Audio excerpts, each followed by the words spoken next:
Writer Kate Bachelder is in Reno with the latest. Welcome, Kate.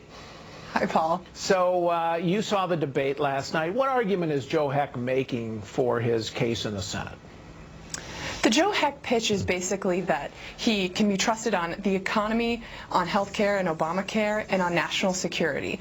The reason for this is his pitch is that he is a small business owner, a medical doctor, and an Army reservist. So he's been pounding these themes pretty hard throughout his campaign. So he's a brigadier general, too, in the reserve, correct? Yeah, so he's not just yes. like a private like me or something like that. Or I wish I were a private in the reserve, but that's it. So he's had a real legitimate career.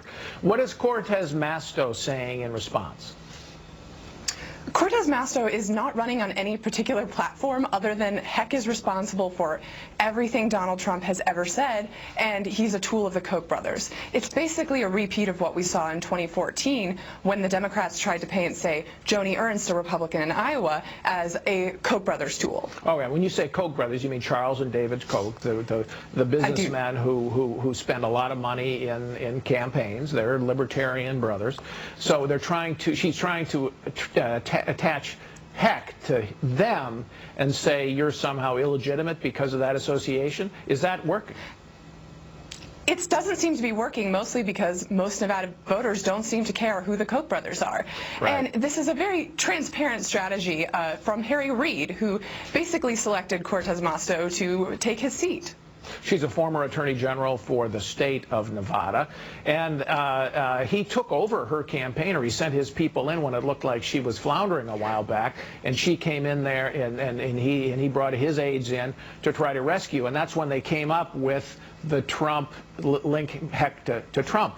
Did she hit that point again and again and again in the debate?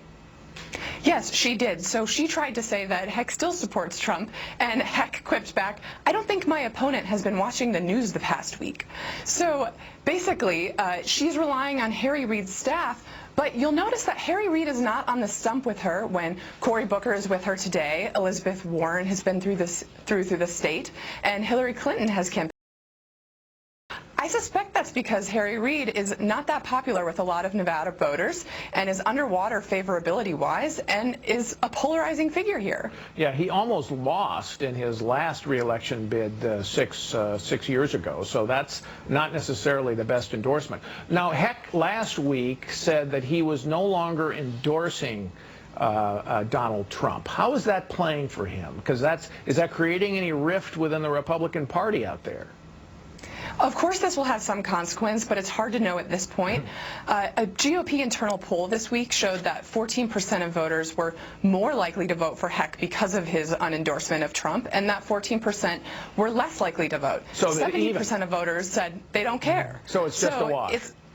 It could be a wash. Democrats are eager to make it seem like Heck will be tanked by walking away from Trump, but that is far from clear. All right, what's the broader political context here in Nevada, the presidential race? Because it's really surprising to me that this is as close as it is, given that Obama carried the state twice, and it has a huge number of Hispanic voters as well as Mormons who haven't exactly been warm to Trump. What's going on?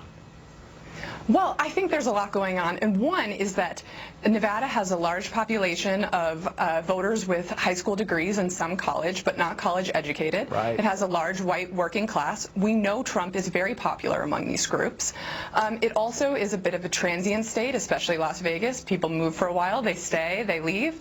This might be helping Trump. And there's also the fact that Nevada was hit hard by the 2008 recession and has been slower to recover than other parts of the country. And voters are not happy with the economic status quo. All right, interesting, Kate. Thank you very much.